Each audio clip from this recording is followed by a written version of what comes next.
Welcome to Films and Stuff with your hosts, Pete Mitchell and Ethan Hunt. Pete, Films and Stuff, we're back.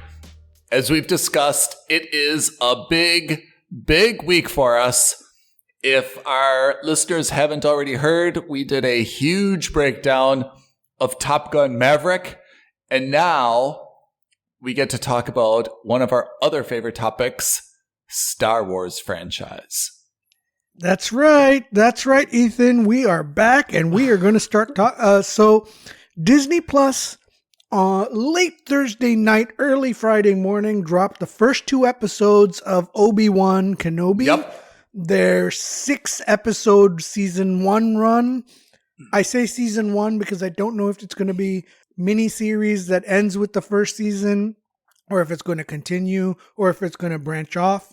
We can maybe talk about that as well. But why don't we just jump in? What did you think? What are your feelings? What's your, how are you feeling about all this? So I watched these 2 episodes breathlessly. And by that, I mean, I was refreshing, my browser. So as soon as they came out, I watched them. And so my excitement level was very high because I love Star Wars, of course. Obi-Wan was not my favorite character, and I don't think that he's the most compelling character, but obviously I've just got a huge appetite for anything Star Wars. So I was breathlessly anticipating this, and I watched them both back to back, and they're good, but I'm not yet wow, this is absolutely worth the wait. I can't wait for the next one to come out. It's, very good. What do you think? Yeah, I gotta say, so Obi-Wan Kenobi we very quickly touched upon this before we started recording, but in episodes 4, 5, and 6, Obi-Wan Kenobi was maybe not the most dynamic character. Physically, emotionally, anything, right?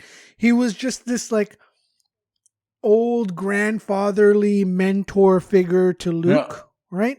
And even even he was really only in episode 4, where even Luke said I think you referred to him as that crazy old man Ben Kenobi, right? And then he was in 5 and 6 as a Force hologram-ish. Force ghost. Force ghost. Yeah, and as you rightly pointed out, especially after episodes 4, 5, and 6, when we were kids, it's not like when we were playing after school or during recess, any of us wanted to be Ben Kenobi, right? We were happier being Han or Luke or Leia or Chewbacca, anyone else, really. Yeah.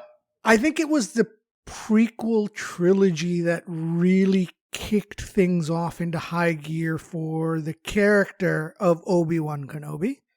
Ewan McGregor, I think, is owed a lot of respect for the way that, he was recast as a younger Obi-Wan, and he really owned that role and made it that we probably associate him more than Alec Guinness with that role, right?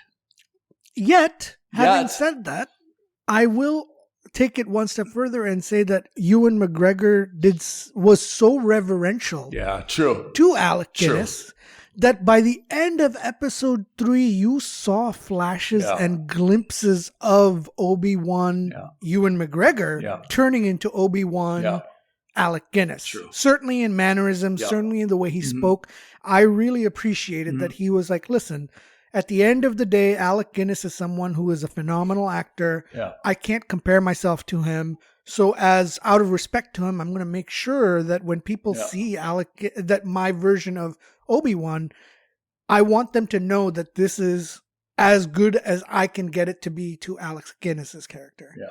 And I think he got it. And I think he's definitely you're going to get there by the end of series 1 of this show. Right. And so we ended Top Gun's review by talking about how we don't typically see our protagonists show a lot of vulnerability, or certainly that's not the case that we used to see, certainly in the 60s, 70s, 80s. That wasn't the idea, right? When you thought of your hero, he or she was always strong, was always very capable. You didn't see any faults or weaknesses in them. And, in the sense, at least not morally, right? I mean, yes, you saw weaknesses like, Superman is weak to kryptonite, for example. But you never saw Superman's failings as a man. You saw Superman's failings only because he was betrayed by kryptonite, not because, he was battling inner demons of some kind, because that was kind of shunned. That kind of talk was shunned, right? And here now, I think we are seeing an Obi Wan Kenobi, at least certainly in episodes 1 and 2, that's kind of a broken man. The series, we don't know what's going on fully. It takes place 10 years after the end of episode 3. Yep. So he's been on Tatooine for 10 years. He's looking after Luke. Yep. He is that creepy neighbor that's looking after his neighbor's kid. He's leaving presents that the father doesn't want. Mm-hmm.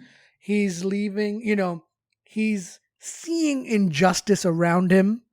But unlike his old school Jedi days, he is not acting on that injustice, because he's a man who's not just in hiding from the Inquisitors. And, we'll touch upon that as well. Mm. But I think we're also seeing a man who's kind of like emotionally vulnerable and broken, because his trauma is that he trained Anakin Skywalker, and Anakin Skywalker is now Darth Vader, and he believes he failed him because, as far as he knew, Anakin was dead. Yeah. And then, of course, by the end of episode 2, and we're going to jumble episodes 1 and 2 together, because really I think the two of them combined are really the intro to the series. By the end of episode 2, he learns that Anakin is still alive, and that Anakin is the Sith Lord Darth Vader. So that is the big spoiler for Obi-Wan. However, I have to say there was something that caught me about this, which is when he was informed that Anakin is still alive. I'm really surprised that anyone would speak about Lord Vader in his human name. I'm really surprised that someone, because to Ewan McGregor or to Obi-Wan, he doesn't know the word Darth Vader. He only knows Anakin Skywalker, who he thought died. Yeah. I'm really surprised that it was so quickly in episode 2 that they said, hey, Vader, which doesn't mean anything to Obi-Wan, is alive. Anakin Skywalker. I'm really surprised that someone would actually would put those names together. I thought that everyone in the universe, especially in the Empire, would know him as Darth Vader, not who he was originally. I thought that was a blunder. Do you agree? I don't think that was a blunder. Actually, I think that was very shrewd. And let me tell you my theory. Yeah. So the Inquisitors are basically a group of, we don't know the exact number, but it's effectively a group of 10 to 15. The numbers are in canon, in Star Wars canon, uncertain, right? We don't exactly know how many they are, but basically are a group of force-sensitive beings that were taken on by Darth Vader and Sidious to hunt out any other force-sensitive beings or Jedi after Order 66 was executed. The Inquisitors are also made up of ex-Jedi or by ex-younglings who were training. And so it's implied, although I'm not sure, and this could be maybe me overreaching and overthinking. You know how the opening sequence we see the beginnings of Order 66 and we see a group of younglings escaping? I think one of them was actually the third sister, Inquisitor Reva, who becomes this Inquisitor. And she would know him as Anakin Skywalker. Yeah. And she would also know Obi-Wan. So I think for her, this mission is like a little bit personal that way. And I think she's going after him. And that's why I think she calls him out as Anakin. That's very clever. I have to give you a lot of credit there, Pete. But do you have an issue, though? It seems like the third sister was really the only of that group of 4 Inquisitors, right? 3 or 4, that was really, really like hell-bent on tracking down Obi-Wan, right? She was really like fanatical. She's like super aggressive about it. Yeah. And I'm a little bit surprised that the other 3 were a little bit like lackadaisical about it. Like, obviously they were going after Jedi, but it didn't seem like they had the same like passion for Obi-Wan, that if this was really from Vader, right? And that's what the third sister kind of said. Well, this is a directive from Lord Vader. He wants to track you down. He set us out to find you. I'm surprised that the others weren't like equally fanatical and wouldn't also do whatever it took. Kidnapping someone, it should be nothing for them, right?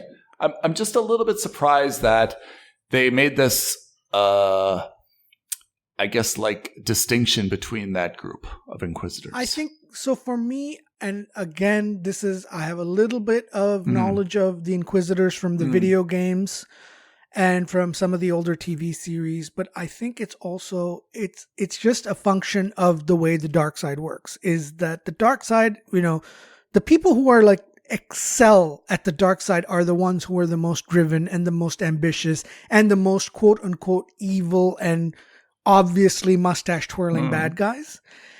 And I think the other thing is that the Inquisitors in general are like hired guns, which is to say they follow a structure, they follow their orders.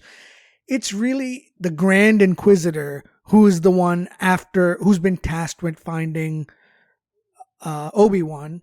And everybody else has kind of been tasked with just kind of, you go out and find everybody else. Obi-Wan is mine, right?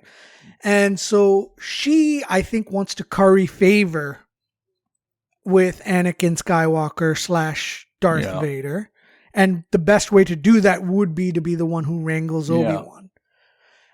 Again, and I don't want to come off as me trying to defend the show or trying to, read too much into it.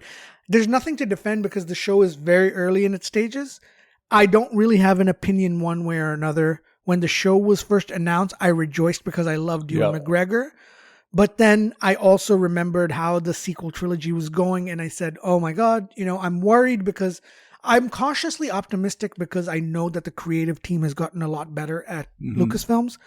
But I'm still a little worried because I also know that people like Kathleen Kennedy, when they get their mitts onto something, they really have a tendency to ruin things. So if you made a good point. Let's start from the beginning, right? So Ewan McGregor or Obi-Wan, right? They're synonymous in my mind. After the birth of Luke and Leia, he split them up, right? And Jimmy Smits obviously took Leia, and then he gave Luke to his uncle, to the Lars family, to his actual uncle, his which is uncle. Weird, but okay. Do you think it was a good idea or a bad idea, maybe not expecting that he'd be hunted down by the Inquisitors? Do you think it was a good idea for Obi-Wan to basically hide on the same planet, Tatooine, and kind of like be basically a voyeur or a stalker and just kind of like watching the kid every night with binoculars? Yeah, he's kind of like a creepy Secret Service agent, right? Right? Like, should he have just gone somewhere totally different? Or do you think it was, hey, I didn't know that I'd be tracked down by Inquisitors. Now it's kind of too late. Yeah. Is that a strategic move or not a strategic move by him? So in one hand, it's a strategic move because, of course, you want to look out. And the idea, and he alludes to that. He's like, when the boy comes of age, it's my job to train him. Right? Yeah. He alludes to that. So on one hand, it's strategic. But on the other hand, it's so funny because so Darth Maul is alive. In the canon, he's alive. And Darth Maul in another TV show actually confronts Obi-Wan on Tatooine before Luke is really old enough. And you learn about this in, I think it's the Clone War. No, in Rebels. Okay, it's the TV show Rebels. And Darth Maul comes to exactly the same conclusion you came to, which is like, why would a man like Obi Wan Kenobi hide himself on a planet like Tatooine? Yeah. And then he puts two and two together. He's like, you're not hiding. Yeah. You're here looking after something. And then he's like, you're here looking after the one. And then he's like, I have to kill the one, which causes Obi-Wan to finally kill Darth Maul for the final time. Right? So you're absolutely right. And your thought process is exactly the same that we've seen in Darth Maul. I don't know if that says more about Darth Maul being like Ethan or like Ethan being more like Darth Maul. Thank you either way. But your logic is absolutely correct. I would say that's the light side versus the dark side thinking, which is to say one is more strategic, which is to say, how can I protect my asset if I can't see my asset? And the other is to say, the best way to protect my asset is to pretend like I'm projecting onto something else. Yeah. Okay. So that's point number one. And then, but I like the way that they portray him kind of in episode 1, right? Which is he's totally trying to blend in. He's living a very, very modest life. Not showing off. He's obviously got his own like emotional issues with what happened with Anakin. I thought that was a very realistic portrayal of him. The same thing. Like 10 years later, that's kind of how I imagine him to be, and that also seems consistent with what we've seen with episode 4, which is again he was crazy old Ben Kenobi. It's not sure like how Luke ever was introduced to him. Maybe we'll find out. Then, of course, the Inquisitors come and they get out of that jam. And then the issue is Jimmy Smits, right, comes to him and says, hey, Leia has been kidnapped. How do you feel about the portrayal of Leia? And how do you feel about the kidnap scene? And how do you feel about Jimmy Smits sending the tracking call for help and then coming to meet him in his cave? Like, I loved Leia. First of all, I did not expect to see any of Leia or certainly not this way. Yeah. I didn't expect that she would be what would appear to be an integral part of the show. So when I saw her, I instantly recognized her because she's got the prototypical Leia hairstyle with the braids in a bun. Yep. I was so happy to see her. Yeah. I was so happy. I think the actor, whoever her name is, wonderful job. I was so happy to see her. And I like that you can see traces of her being a rebel already. She's very precocious, That is putting it mildly. Yeah. I loved it. I love that, she's protective of others. She looks after droids. She's got all the traits that we see are going to evolve into the Leia that we know and love from episodes 4, 5, and 6. Partially 7, but 4, 5, and 6. I really, really, really like that. She's more interested in being in her, for lack of better words, wearing her trousers and sitting on a tree, talking about how boring some of the ships are, versus in a fancy ball gown and, schmoozing with senators. What I thought was a great throwback to Padme was the fact that she used a decoy in the opening scene. Yeah. Yeah. Because that's the same thing that we saw Natalie Portman do in episodes 1, 2, and 3 countless times. Correct. I thought that was a great throwback as to, this is definitely Padme's daughter. Yeah. I really liked her. What did you think? But what did you think though of the kidnapping? How did you feel about that? I felt it was, and did you notice who the kidnapper was?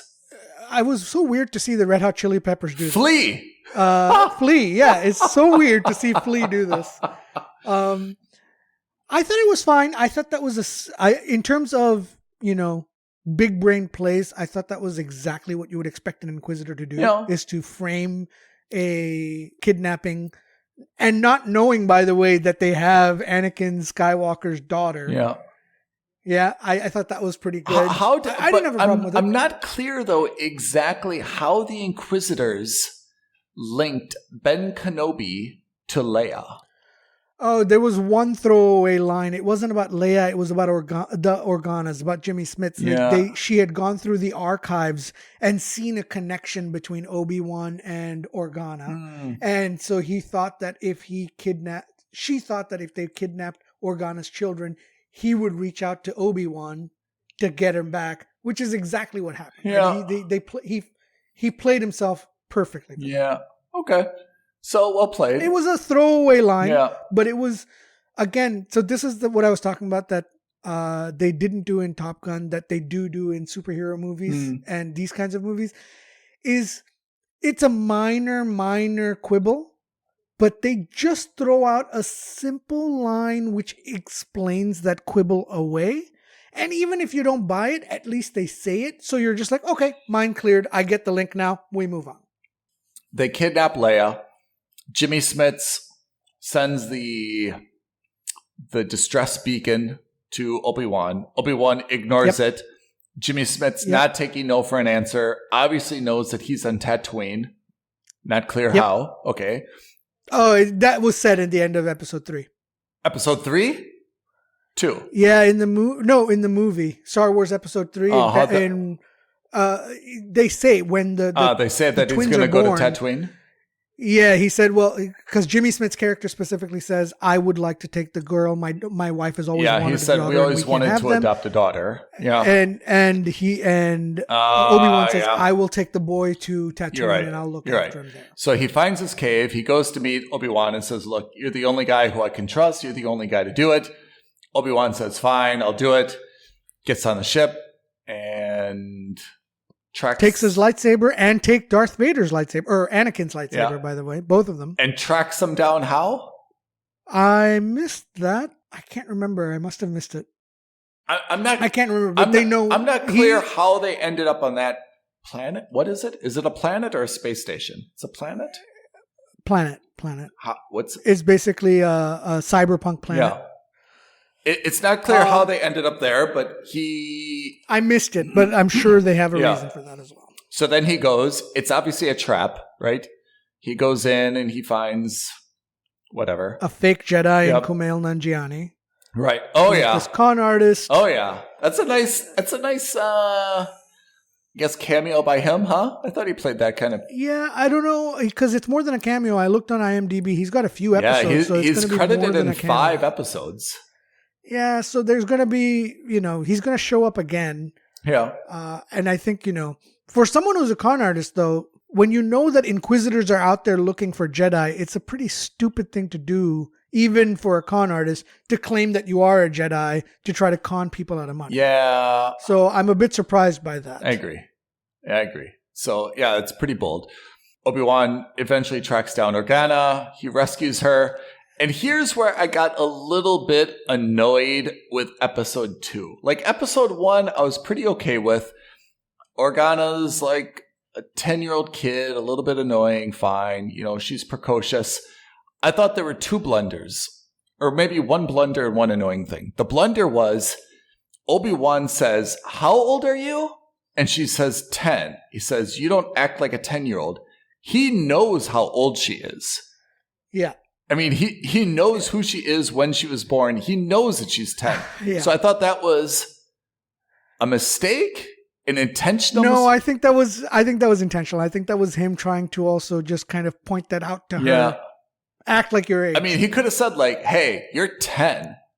Anyway, like there's a different line there, but I thought it was kind of strange. Like he had to ask. He knows. And then the second part is, I get it. Like I saw that first scene where she ran away from the kidnappers and she used, her little legs and her little frame to duck under trees and through trees and kind of made the kidnappers look like a little bit buffoonish for a while. Okay, fine. I saw that scene. When she did it again to kind of evade Obi-Wan, I was like, dude, if you've ever chased like a 10-year-old, it's enough, I get it that she didn't really trust the guy and that was okay. But I thought that I was a little bit annoyed the second time she tried to like run away from Ewan McGregor and just kind of like outwit him using, her slight frame to like duck under things. I mean, she's 10. She's not that fast. He could have like tracked her down. And then, of course, she got him involved in the firefight. And then, of course, the third sister saw the firefight. I was just maybe nothing really wrong with that scene, and maybe it served its purpose. But for me, I thought this was part of the reason that I was like not overly enthusiastic about these two episodes, is I thought that was just not Star Wars special, maybe, Fair enough. Am I reading that wrong, though? I don't know if you're reading it wrong or right. Again, I think we're a little too early at this stage. What I think this episode did really well, and by this episode I mean these two episodes did really well, is I think they're not to show off Leia, not to really show off anything like that. I think more than anything, the idea of these two episodes is to give you the mindset and the framing of where Obi-Wan is in his life, not just physically, because you can tell he's kind of like a little out of shape compared to his episodes 1 through 3 things. And I don't mean that he looks chubby or anything. I mean in the sense that, yes, he's struggling to keep up with a 10-year-old. He hasn't been He's practicing. not been doing any training, nothing. Mm-hmm.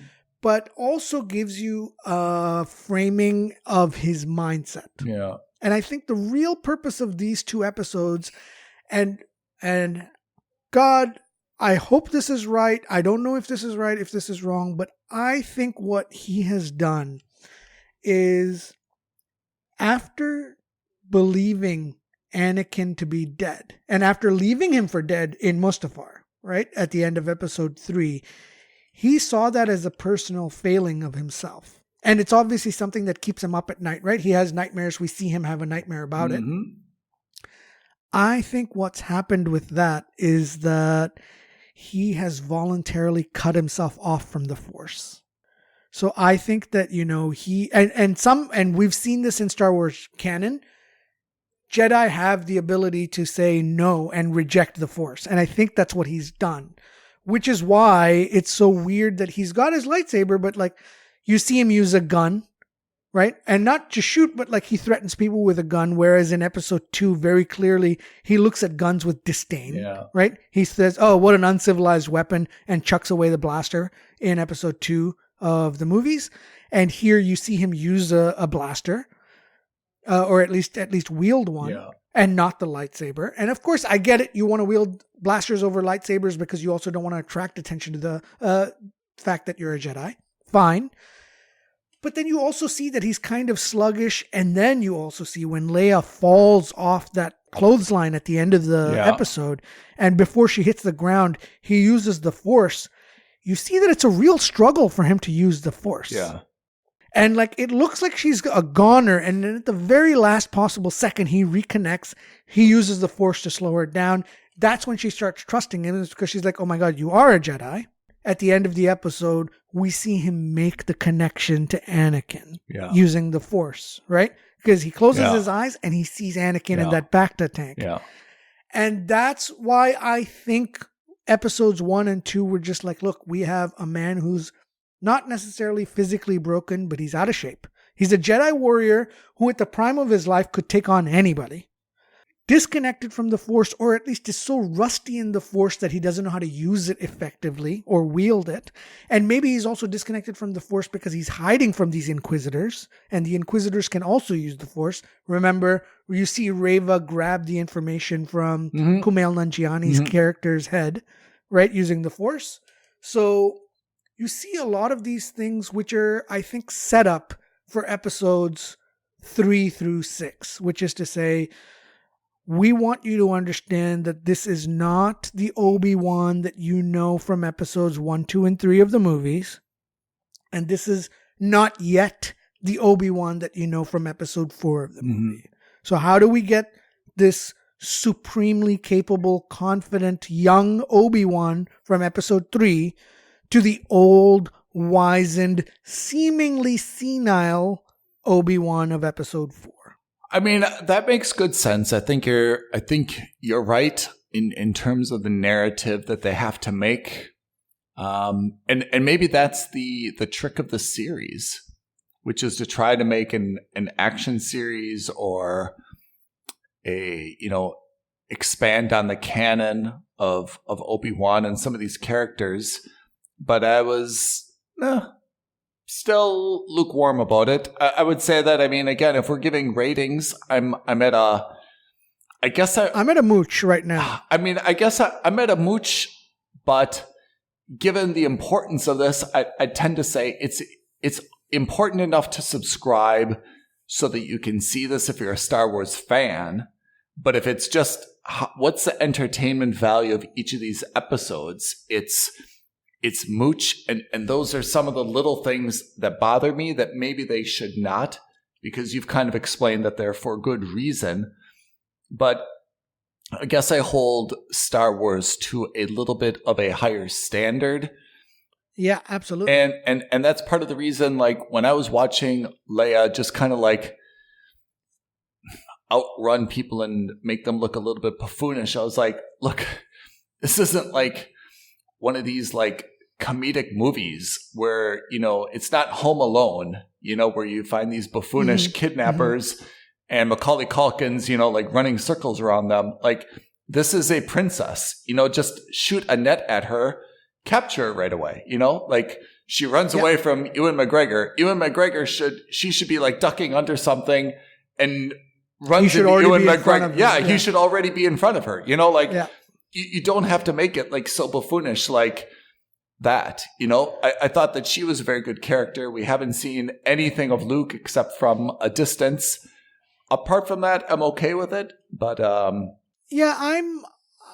with you, and I fully understand. The reason I'm at a mooch is that you have to look at these episodes, and the whole point of this is that we look at the show individually from other shows.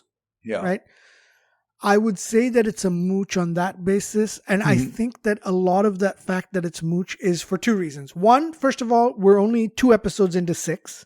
Yeah. There's still acts 2 and 3 to come. So that's why obviously we want to hold off on any major judgment. And that's why I'm trying my best not to be heavily critical nor defend it at the same time, because we don't know what's going to happen in the coming season. But also, you're absolutely right. This show in particular bears extra weight that perhaps The Mandalorian didn't, because even though it's set in the Star Wars like Mandalorian is disconnected from any of the movies. Right. It is its standalone show. It has no baggage of Star Wars, the Skywalker saga. Yeah. We've seen some great cameos, but it doesn't. That's not required viewing. Yeah. This is directly connected to Anakin's and Luke's story in every way, shape, and form. Yeah. So. And Leia. This is really and clearly important, Leia. Which we didn't know going into this, or at least I didn't know going into this. We didn't, but it kind of makes sense, because remember at the beginning of episode 4, we see that she sends a message specifically to Obi Wan Kenobi. Obi-Wan Kenobi, you're my only hope. You're the only hope. So how does she know him? Yeah. So we have to see a little bit of that as well. Yeah. Right? If we go back before episode 4, A New Hope, right? Episode 4 opens where she's on this she's on a spacecraft, right? And it's after it's after Rogue One, right? So we see how she got this disc of the plans of the Death Star. We don't know though how she went from being kind of the princess in waiting, and she's called a princess in that movie. Yeah. To actually being involved in this mission where she's on that Star Destroyer and gets the plans, right? That's right. And I don't think we're going to see any of that. I don't think we're going to see any of that. Would we be fair to say that on that Star Destroyer, episode 4, New Hope, she's 22 years old? 26 years old? Yeah, max. I think she's going to be like, so she's 10 now. I think she's going to be like in her late teens, early 20s, because that's the same age Luke is, right? Yeah. Luke is also like late teens, early 20s when we see him pick up his dad's lightsaber from Obi-Wan. Yeah. Right? He's still that, snot-nosed moisture farmer who doesn't want to go to the spaceport to do the work for his dad, for his uncle. Yeah. That's about right. Okay. I don't think we're going to see Leia's transition into that, or at least I hope I don't, because I think, it's another thing where you don't necessarily want to see how the sausage is made.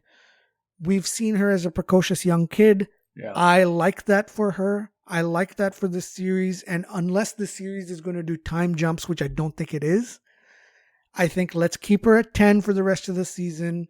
Let's, get that bond between Obi-Wan and Leia, because they clearly have a bond, right? Otherwise, why would she send the true droids and the message at the beginning of Star Wars to him?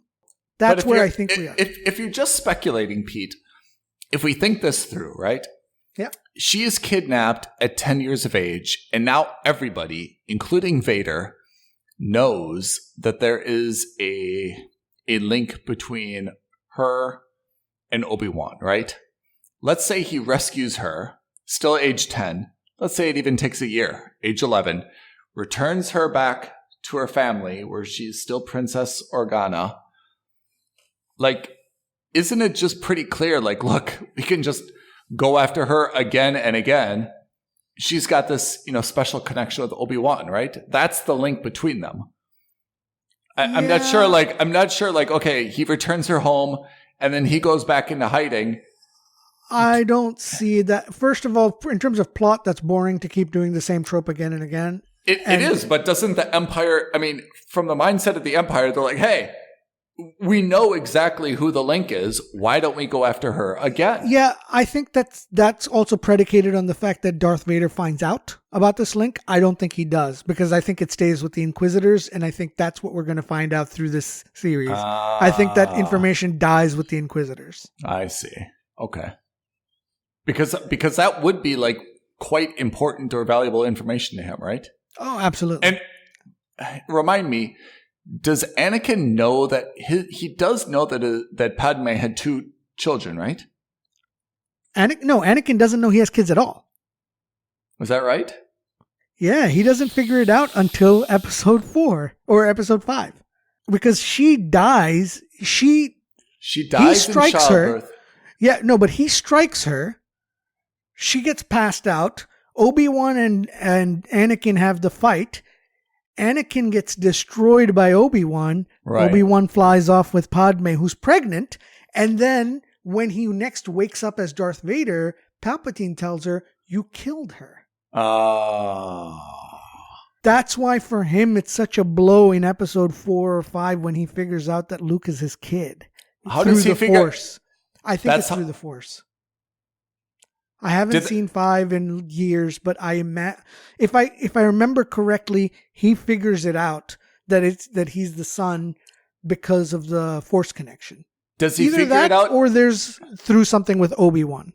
Does he figure it out in 4 or in 5? Yeah, again, I haven't seen either of those movies in a few years now, and I can't remember off the top of my head. He says it in 5. Yes, he admits to it in 5. Now the question is, does he know in episode 4 or does he know in episode 5? I think he knows in episode 5. I don't think he knows in episode 4. Because if he knew in episode 4, it wouldn't be such a mind-blowing shock to us as viewers in episode 5. Yeah, you're right. I think he figures it out during the series, during the events of episode 5, and then he spoils it to everybody. Then when he has Leia in episode 4, he does not know that's his daughter. Exactly, and likewise, she doesn't know that's her father. Yeah. What? Luke and Leia find out he doesn't get tipped off. He doesn't get tipped off because she's not trained in the Force. Yeah. So even though she's Force sensitive, she's not trained in the Force, so she doesn't tap into the Force ever until obviously we realize that she does later. Which makes 8 so much worse. Yeah. Exactly. And then remind me, when do Luke and Leia find out that they're brother and sister? Is it the end of 4 or is it 5? No, I think actually at the end of 6. He figures it out in 5 when he's training with Yoda. Because remember, he thinks about it and he's like, "Oh my god!" And then I think she and he both realize it together. Yeah, because they're with like the Ewoks at the end of They're 6. celebrating. Han comes up to her and then says, like, okay, so I'm going to shocked. hands off. I get it. And she's like, no, he's my brother. Yeah. Oh, yeah. So every episode, there's like a new... Some reveal like that. But in episode, I'm pretty sure it's in Dagobah with Yoda that he figures out that Leia is his sister. Yeah, I think that's right. There's a lot. I mean, Obi-Wan is a very, very critical show then in order to kind of bridge this gap between what we know between 3 and 4. Totally. It's really, really He is important. the linchpin. He is the linchpin. Yeah. So the lore of the Inquisitors is primarily coming from where? It's coming from the books? It's coming from the Clone Wars animated series, Rebels animated series, and then from a video game called Jedi Fallen Order, which came out like maybe 4 years ago. Oh, really? Mm-hmm. I didn't know that. Yeah. Okay. So you get to actually see them and you know them and, so yeah, that's what I know of the Inquisitors primarily from Rebels and from Fallen Order. I didn't see all of the Clone Wars, but I know that some of them were a part of the Clone Wars. So Hayden Christensen is credited in 6 episodes in this. Mm-hmm. Is his appearance limited to this scar-faced, in the tank, masked Anakin character? Or are we going to see him... Oh, no, we see him as full Darth Vader. In interviews, he was talking about how he had to wear the suit. It was like 60 pounds. Not bathroom break friendly, so he had to be careful what he ate or drank before he filmed his scenes. So we're not actually seeing him as the young Anakin. We're just seeing him as a present day, scarred up. Yeah, we're seeing him. Vader Anakin. Yeah, we're still seeing him 10 years after Episode 3. He's still heavily damaged and scarred. And remember, we also saw that in Episode 4. You see the back of his head as the helmet comes down from the ceiling? I mean, I thought the ending of 4 was, I still remember seeing this in the theater. And I thought this was exceptional in showing, how he became Darth Vader, which to be honest, I also think took away a lot of the mystery, which is, for better or for worse, some of the lore of Darth Vader was the mystery of like how he became this person, how he transformed from Anakin Skywalker. 4 obviously like just kind of like ripped the bandage off and it showed it in all its glory. But I don't know. So Hayden Christensen, we're not going to see him as the youthful young Anakin. We're only seeing him as a present day scarred or we're going to see him like fully Vader. Scarred or wearing the Vader outfit. Yeah. And you think the Inquisitors are well aware that Darth Vader is Anakin Skywalker? I think some of them are, which means I think all of them are. Yeah. But you think Vader told them? No, because remember, some of the Inquisitors are ex-Jedi. You think they saw it from like so they would have seen younglings. They would have seen him. They would have heard him kill all the other younglings. Because remember, he kills a bunch of younglings in Episode 3 as well. But do they know that he became Darth Vader? Like they would have known him as Anakin, but how? Even if they saw him go through that, yeah, I think they do because of the Force connection. Oh, really? That's how? I think so. I mean, okay. I don't know, but I think that's the easiest way to say it. It's not like they have like an orientation, around a conference table with like some cakes and cookies, and everyone's wearing the high. You may know me as Anakin. Yeah, exactly, I mean, right? my sense of of how this was, and this is mostly from 4, 5, 6. It's not so much anything else, but I always thought it was him and the Emperor who kind of knew his true quote unquote identity. Yeah. And that to everyone else in the galaxy, it was like, who is this monster? Yeah. It's Darth Vader. They don't even know that there's like a human out there, right? And remember in episodes 4, from episodes 4 onwards, we've never heard of the Inquisitors, right? I imagine that they don't survive through episode, the gap between 3 and 4. Yeah, and I also recall that there was a scene, I want to say it's in 5, where one of the generals kind of comes into Vader's quarters. And he was like sitting in that chair and his helmet was just kind of going on, right? As it comes down from the ceiling. That's right. Yeah. And it was kind of like, oh, sorry. I didn't know you were like changing. Dressing yourself. Yeah. And that was like, even for me as a kid, like a very big reveal at the time, like you didn't know what he was otherwise, right? Yeah. I think you just saw the back of kind of when I first saw him, I thought he was a robot, right? Exactly. I thought he was a force sensitive robot. Exactly. Because he had all the lights on his chest and everything. Yes. So that's what I thought. The helmet comes down and you're just like, oh, that's a man underneath it.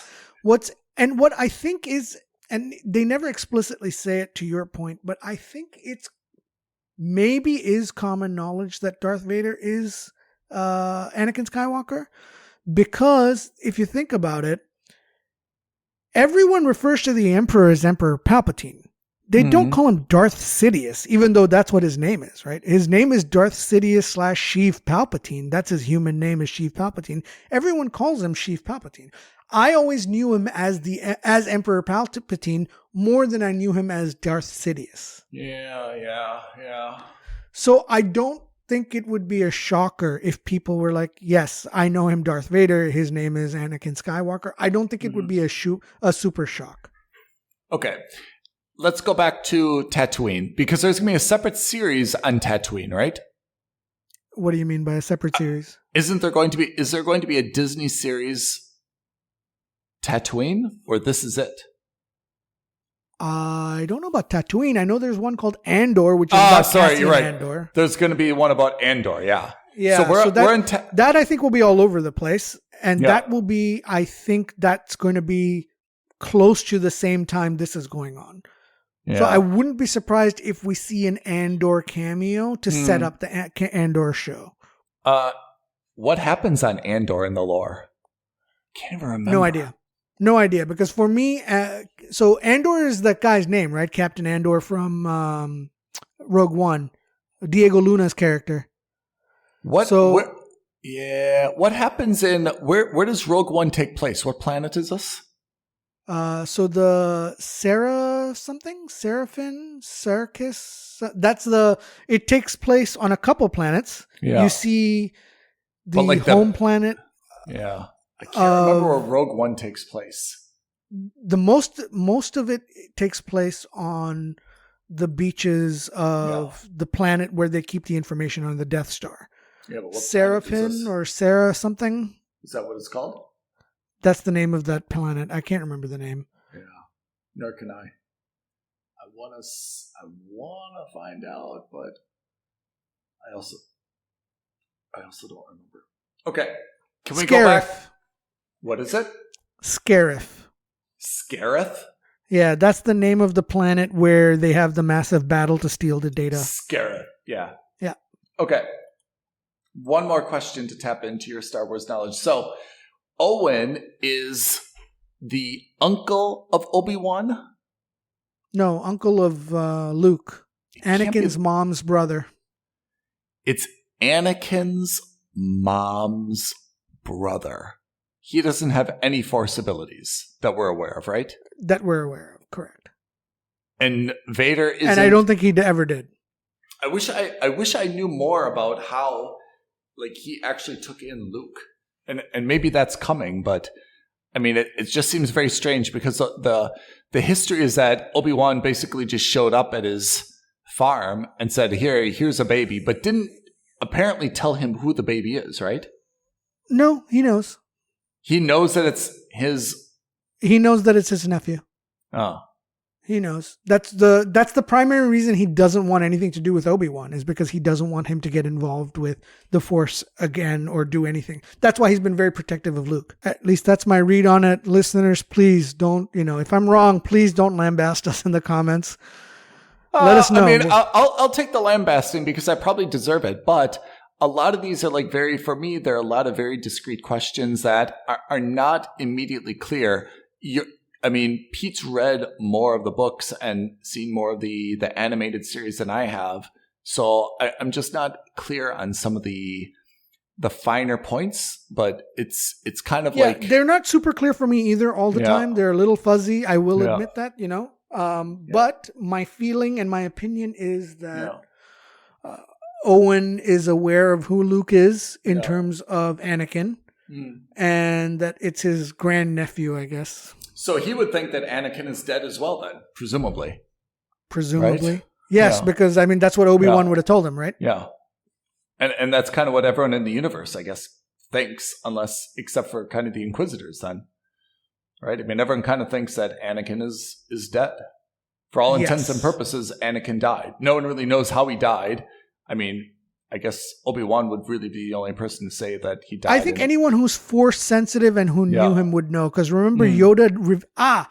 that's how it is. Luke figures out that Darth Vader is his dad because he goes into the cavern to face his greatest fear. When he's on Dagobah. And it's after that encounter that he realizes that Darth Vader is actually his father. Does he realize it, or Yoda kind of like prompts him? That's a little bit of prompting as well. Yeah. And then he figures it out like, oh, that's my father. Yeah. Yeah. Right on. Okay, this is coming out. So there's going to be one episode a week that's going to come out? Yep. It finishes sometime in June. That's tough. So there's only four more, so another month, right? It's weird. It's strange that they're doing it this way, but at the same time, I'm kind of glad. And you can tell we're now getting into the summer swing because Disney Plus is also releasing Kamala Khan, or I don't know if the show's called Marvel or Ms. Khan or Kamala Khan, whatever it's called. They're releasing that in June as well. Okay. It's the Ms. Marvel comics. It's Ms. Marvel, yeah. Yeah, there you go, Ms. Marvel. So that comes out in June as well. Okay, what we should do then, Pete, if you agree, we saw the first two, we did an episode, we should do another two, and then at the end of the series, or at the end of the season, right? Yes. At this time, my inkling is to say, let's hold off from doing an episode by episode breakdown. I don't think it's necessary. We should wait until there's two more out. At least two more out, if not the series. And of course, let's also reserve the right to change that schedule if something dramatically amazing happens. If all of a sudden in episode 3, Darth Vader comes out swinging his lightsaber against Anakin, you can bet your butts we're going to talk about it next week. Do you think there's any likelihood that this is a one and done series? I think it's got to go at least 2 seasons, right? My feeling is that the natural end point for this is, and I don't know if they're going to do it because they've already shown Darth Maul in the cartoons. They had the interaction between Obi-Wan and Darth Maul, but it's such an epic moment, and Darth Maul is such an iconic Star Wars villain, even though he was only in episode 1. He's still the guy who's the only one that we saw who sparked up a dual-bladed lightsaber. Yeah. He's still got the bladed head. A horned head. So everyone remembers him because he is a very memorable villain. I think it would be a shame not to show that because a lot of people didn't watch Rebels, even Star Wars fans. Yeah. And it is really a great, great, great moment. I imagine that that's what they would do, is have that sequence in here. I think it becomes a lot to do in one season. I don't think they're going to do more than 2, maximum 3, and even 3 is probably a stretch. I think 2 is more than enough. Yeah. I think in season 1, if they focus on Obi-Wan versus the sisters versus Darth Vader, and then in season 2, if they focus on Obi-Wan versus Darth Maul, I think you've got a lot. And I'm also hoping that we get to see a cameo with Qui-Gon Jinn before the end of the season. Oh, that's big. That was really be a big missing character that we haven't probably seen enough of, right? Yeah. I really like Liam Neeson as Qui-Gon. So, and they alluded to the fact that at the end of episode 3, they alluded to the fact that Qui-Gon had been in contact with Yoda as a Force ghost. So I'm hoping we get to see that with Obi-Wan, because now that I think this season is going to be about him shedding his demons about Anakin. Because remember, he doesn't really have those demons when he faces Darth Vader in episode 4. He faces him, he takes it on, and he's at peace when Anakin strikes him and kills him. Yeah. So I think that this season is going to be, that arc is going to be not a redemption arc, but it's going to be like a it's okay arc to go from episodes 1 through 6. How do you think that George Lucas takes all of this? It's gotta be, does he have like any creative role whatsoever? So I'm not sure officially. Probably they still call upon him to kind of be like an advisor. It has but to be. I don't think that he's got any like direct creative control. It's got to be so uncomfortable for him, to be. I don't know, man. If you gave me $4 billion to buy something of mine, I wouldn't care. He sold at a fraction. He should have doubled that. He should have sold it at 8. It would still be a bargain, right? But think about when he sold it. He sold it after the terrible episode 3 had come out. None of Rogue One had come out. He sold it at its low. He sold it at its low because, and frankly speaking, he wasn't going to get a better offer because I don't think George Lucas himself was capable of doing more. If he was going to be the creative director on all of these shows, he couldn't. Yeah. I don't see George Lucas coming up with The Mandalorian. I don't see him coming up with Rogue One. I don't see him coming up with 789 for whether it's good or bad. I just don't see him doing any of that. Yeah. I think he sold it to Disney. He said that when you buy this, you have to finish 789. Here's my creative vision for it. That's the terms of my sale. Anything beyond that, it's all on you. Yeah. It's got to be. I can't imagine just sitting around and you think he's like, okay, I got to sign into my Disney Plus account. Let's see it. I can't wait to watch the new Obi Wan. And like, what is this? No, but to be fair, give credit to Favreau and Filoni. Yeah. I think they've done a very good job. I agree. Again, take away 789. I think 789. Actually, I don't want to take it away because A, there was some good things about it, and B, we don't know what George Lucas would have done with 789. He could have made something even worse. He could have made something better. We'll never know. Yeah, he's definitely the inspiration, for better or for worse, who created something really incredible, but we also marred with a lot of stains, right? Yeah, marred with a lot of stains, and it's not even 1 that's my problem, and maybe not so much 2, but 3 for me is the crisis point. Really, that's funny. I actually think the other way around. Why you think, I think 1 started bad? I thought episode 1 wasn't great. I thought episode 2 was better. I thought episode 3 was the best of the bunch. Yeah, but episode 3 is the swing episode, right? That's why I give 1 so much, because 1 you could kind of almost do anything. All you have to do is kind of like set the scene for put it, it's basically like trajectory, right? It could have kind of went anywhere. For me, that's why they get progressively worse. Even though as standalone films, maybe they are better and better. 1 has really very little, I guess, relationship to the Star Wars, 4, 5, 6 that's true. Knew and loved. It was right? really only Obi-Wan at that point that was the linking factor to episodes 4, 5, and 6. A very, very young Anakin who's just kind But of as you rightly said, he was so young that he was almost ineffectual or maybe uneventful to the storyline overall. Yeah. It's really episode 2 where you see Anakin rise up. Right. And then 3, of course, everything just goes off the rails. And then 3 is you're right. It is the swing for the fences movie. Yeah. It is the movie that swung for the fences, and it's also the movie that had the most to fill because it's the one that immediately led into 4. So it's the one that was also the most creatively constrained with what they could and couldn't do. I mean, if you look at like one of the hardest,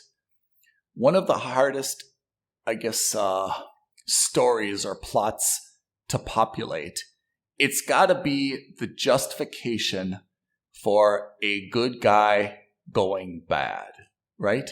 It's really one of the hardest things, I think, to pull off is to show in a very real, believable way, justifiably, why someone who may have, like, we've all got, like, our demons inside, right? Sure. But to show someone who definitively says, you know what, I'm going to be an evil bad guy. I'm going to embrace that role, not an accidental or not a I'm misunderstood or not a I had to choose the lesser of two evils. One who just says, I'm going to become a psychopathic bad guy. That's a really, really hard thing, to write in a plot, in a script, and give that the dialogue. So and it's what we all wanted to see with Vader, right? We wanted to see how he transitioned from Anakin, who is a little bit of a rebel and, had a streak in him, to Vader, who just, wanted to like choke to death anyone who gave him bad news. How he made that transition. And that's my problem with 3, is that I still don't believe it. I also don't believe it with Kylo Ren, by the way. I'm still not there with him either. Yeah, 7, 8, 9, and maybe again, I think the older I've gotten, the more lenient I've become on the first 3 episodes. And that remains to be seen with 7, 8, 9. I don't see it happening for me where after, 10 years or 15 years, I forgive episodes 7, 8, 9 and start seeing the good for the bad. I don't see that. I think it just was so far off from what I expected. I agree. Or hoped for even. Yeah. And I'm also, one of the things that bothered me about 7 was, remember Kylo Ren had like that Vader helmet? And it was... Yeah. And it was the like... one that he beats up in episode 8? Yeah. And it was like... The shape or the form of it was kind of like burned and kind of like... It was like... First of all, I don't know how you got that helmet. It shouldn't exist anymore. And even if you did, that's not what it would look like. The whole thing was just like really frustrating to me. And it's surprising after botching Anakin's story that they could botch Kylo Ren as well. There's got to be a much better way that they could have written that, other than the Luke kind of bedside nonsense, Anyway, that's a discussion for maybe another day. It is, but that's why Obi-Wan, I think, takes on so much importance for us, right? This is a chance to really write a better story in terms of what's happened in these. We don't know how many years these have been, right? It's probably somewhere between like 8 to 12 year range between the Organa that we've seen now and the one that appears on the Star Destroyer. Star Cruiser in episode 4. In episode 4, right? That's a very / Rogue One. Yeah, that's a very critical 8 to 10 years, 8 to 12 years gap to fill, and to kind of understand how everyone became everyone, right? Yeah. And she's the person, we know Luke was just kind of like a farmer, right? Like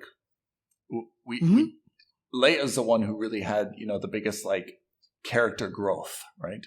So the stakes are high with this one. The stakes are high. The stakes are high, but I trust the current creatives at Lucasfilm. I also really trust Ewan McGregor because I really like him. So that it goes back to me being I'm cautiously optimistic. Okay, Pete, we've wrapped it up with Obi-Wan. Let's talk about this in another 2 episodes. And just to give listeners, a short tease, what are some other things we've got upcoming that we need to So at some point, we've been catching up, or at least I've been catching up, and I think so has Ethan. There's been a lot of shows out, a lot of TV on, a lot of movies on. So at some point, we are going to have to discuss, let me see. Well, Ozark has ended. We could talk about Ozark. There you go. Tokyo Vice. Oh, we definitely have to talk about Tokyo Vice. I really, really, really enjoyed Tokyo Vice. Yeah. Ozark, Tokyo Vice. Oh, and that's the other big thing. So Stranger Things season 4 dropped yesterday, the first half. The first 7 episodes or first 6 episodes dropped yesterday, and the remaining 3 will come out in June or July. Then I think if we do a Stranger Things episode, I think first you should convince me. Maybe this should be a unilateral debate club. You should convince me why I should watch any of the Stranger Things, because I have not seen any single minute of Stranger Things, episode 1 or seasons 1, 2, 3, or 4. So first, I think you've got to convince me if this is a show worth watching. I think it's a show worth watching. You know what else we should talk about? Actually, urgently, Better Call Saul. Oh my God! The last season's midpoint just released. We have another half of the season to go sometime later this year. Mind blown. Pete is losing it right now. He almost melted out of his chair when I just said that. Completely unexpected. Everything. Oh my God. There's so much to talk about. That's a great topic. Can we do that one next? Let's do that. All right. Let's do that one next instead of Stranger Things, because that's way more interesting. Listeners, join us the immediately next subsequent episode. Ethan, Pete will break down Better Call Saul. We're midway through season 6. A lot of stuff is happening here. Okay. All right, everybody. Thank you, Pete. Thanks Thank you, listeners. Remember, aloha at filmsandstuffpodcast.com. Aloha. Like, subscribe, hit the bell for notifications, all that good stuff. We're on Spotify, iTunes, wherever you want us, we're there. We are there. All right. Catch us next episode. Bye, guys. Thank you for listening to another episode of Films and Stuff. If you haven't already, please subscribe and review on Apple Podcasts, Spotify, or wherever podcasts are downloaded. Films and Stuff. There is no substitute.